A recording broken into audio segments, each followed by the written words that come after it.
አሰላሙ አለይኩም ወራህመቱላሂ ወበረካቱ። ውድና የተከበራችሁ የሙግላል ዩቲዩብ ቻናል ቤተሰቦች እንዴት ናችሁልኝ? ከኔ ሁሉ ሰላም አልሐምዱሊላህ። ኢንሻአላህ ሁላችሁም በያላችሁበት ሰላምና ጤና እንድትሆኑልኝ መልካም ምኞቴ ነው። ያው እንግዲህ ጠፍቻለሁኝ። ያው አረብ ቤት ሆኖ ከስራ ጋር ያን ያክል ስለማይመች ማለት ነው። ኢንሻአላህ እንግዲህ እንደዚህ ሲመቸን አዲስ ነገር ሲኖር ብቅ እንላለን። ያው ላለመጥፋት ጨርሶ ማለት ነው። እና እንግዲህ ያው ረመዳን እየደረሰ ነው። አላህ በሰላም እዛ ያድርሰን። ጾመን የምንጨርሰው እንደውም ደግሞ ጾመን በቃ እንግዲህ የምንጠቀምበት አላህ ያድርገን ማለት ነው። ውድ ቤተሰቦቼ እና እንግዲህ ያው ዝግጅት ብለን ጀምረናል። ያው እንግዲህ ታውቃላችሁ ጽዳት፣ ምግብ ሁሉም እንግዲህ በየፊ ነው። አረብ ቤት ስትኖሩ ያው እንደ ማነስ እንደማደጉ ትልቅ ቤትም ሆነ ትንሽ ሀብታምም ሆኖ ድሃ ያው እንግዲህ ረመዳን ሲመጣ መዘጋጀት የማይቀር ጉዳይ ነው ማለት ነው። እና ያው እንግዲህ ኩሽና የምንሰራ ልጆች ኩሽና ጽዳት የሚሰሩ ልጆች ደግሞ እንደዚሁ ጽዳት በቃ ያው ሁሉም በሚችለውና ሁሉም ባለው እንሯሯጣለን ማለት ነው። እና እንግዲህ ያው መሺ ያዘጋጀው ነው ማለት ነው። እኔ ሰዎች በተለይ በረመዳን መሺና ይሄ ምንድነው የሚሉት ወርቀነብ እሱም በጣም ነው የሚወዱትና የሚጠቀሙት ማለት ነው። ያው እንግዲህ እያዘጋጀው ነው። ቀጣይና ሳምቡሳ ጠቅለላል። ያው ብቻ አልሐምዱሊላህ ለኩላል እንግዲህ አላህ እዛ ካደረሰን።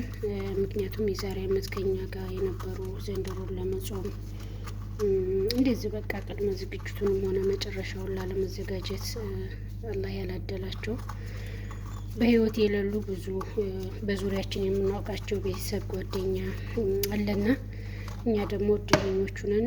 ዳግም ረመዳንን ደርሶን እንድንጾም ላበቃና አላህ ያው እንግዲህ ምስጋና እያቀረብን ያው ዝግጅታችንን በሰላም በደስታ እንቀበላለን ማለት ነው። እንግዲህ ያው በአረብ ሀገር ቢሆንም ያው የበለጠ ደስ የሚለው ረመዳን እንደውም ደግሞ የተለያዩ አመት ባሎችም ሆነ ምንም ኢድም አረፋም ሲሆን በሀገር ላይ በቃ ቢያንስም ቢያድግም በቤታችሁ ላይ ከቤተሰቦቻችሁ ትዳር ያለው ከትዳሩ ከልጁ ከቤተሰቡ ጋር ሲሆን ነበረ።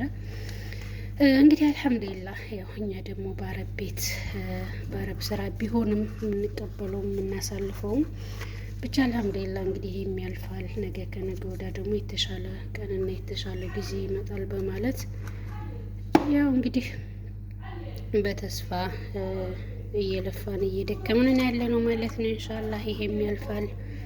ሁሉም አልፎ ነገ ከነገ በኋላ የተሻለ ጊዜ ይመጣል ማለት ነው። አላህ የወጣንበትን ሞልቶ አሳክቶ በሰላም በጤና እኛንም ቤተሰቦቻችንንም ሰላም እንድንገናኝ እና በሀገራችን ላይ እንድንጾም አላህ ይርዳን ማለት ነው። ያው በሰዓት እንግዲህ በሀገራችንም ሆነ በየትኛውም የምንኖርበት ሀገር አንዳንድ ድንገተኛ ሞቶች አሉ ሳይታመሙ በቃ በተለያየ አደጋ እንዲሁም ደግሞ አንዳንዴ ስሜታዊ በመሆን በነገሮች መበላሸት ትዕግስት በማጣት ራሳቸውንም የሚያጠፉ እህቶች ጭምራሉ።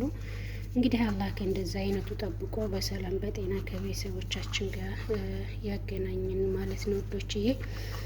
እና አብሽሩ በያለንበት አንረሳሳ። እንግዲህ በተለይ ሙስሊም እህት ወንድሞቼ በአንዳረግ አላህ ሰላም እንዳደርገን ሀገራችንንም ሰላም አድርጎ እኛንም ሰላም አድርጎ በሰላም እንደወጣን በሰላም ለሀገር ምራችን እንደበቀን ማለት ነው። ያው እንግዲህ የኔ ስራ በዚህ መልኩ ከመጀመሪያው ጀምሮ ያው ደፋ ቀና እያልን ነው ማለት ነው።